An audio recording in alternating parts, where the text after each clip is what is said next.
lot of people, what brings them in the door, or at least one of the things they've heard about with this museum they want to see, is the Hope Diamond.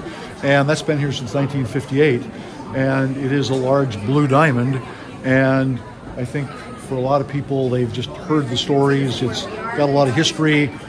Some people think there's even a curse on it, but whatever, I think they just want to see it, and they don't really quite know what it is they're here to look at. But it is it's a good-sized diamond. It's about an inch in diameter. It's a 45.5 carat blue diamond. And part of what makes it so special is it is a blue diamond. And those are exceedingly rare, very valuable even today. And because it's a blue diamond and because they're very rare, it's been possible to trace its history back better or more easily than with a typical white diamond. You think of your standard white diamond, if you steal it or move it around or recut it, it just kind of blends into the background of all the other white diamonds. It doesn't really stand out, so it gets hard to follow its history.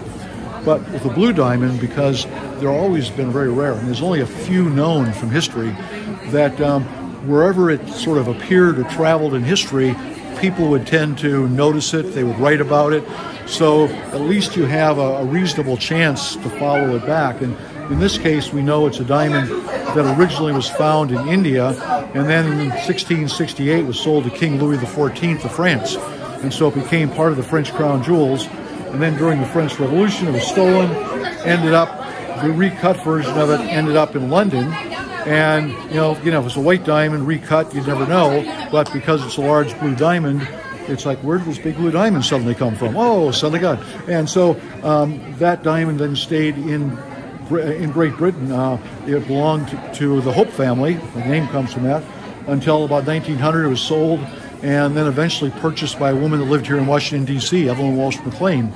And she was a wealthy woman. Her husband worked for the Washington Post newspaper. And so it got to be, a lot of people got to hear about the diamond and know about it because of it being here and of her owning it. And then when she died, Harry Winston bought it. And in 1958, he gave it here with this idea that, well, we don't have crown jewels, but we should have a great national gem collection anyway. Of course, he's promoting gems and jewelry, so it was a good thing for him. But it's amazing how it resonated here. Within weeks after it came to this museum, the attendance more than doubled, and it just became one of those, if you're in Washington, you got to go see the Hope Diamond things. It's kind of like the Mona Lisa at the Louvre, well, the Hope Diamond here. So we're happy it brings a lot of people in the door. They get to see the Hope Diamond, and then hopefully, a lot of them, fortunately, go on and sort of then explore the rest of the story of the Earth and geology. And, we found that Hope Diamond brings people in the door in a way that geology does not. If you're here, if you're on vacation with your kids, it's kind of crowded. You're going, let's go see that geology exhibit, right? And that doesn't always turn out to be the winner with all the kids in the family. But it's like, let's go see the Hope Diamond and the gems. Well, that usually gets people up the stairs and in the door.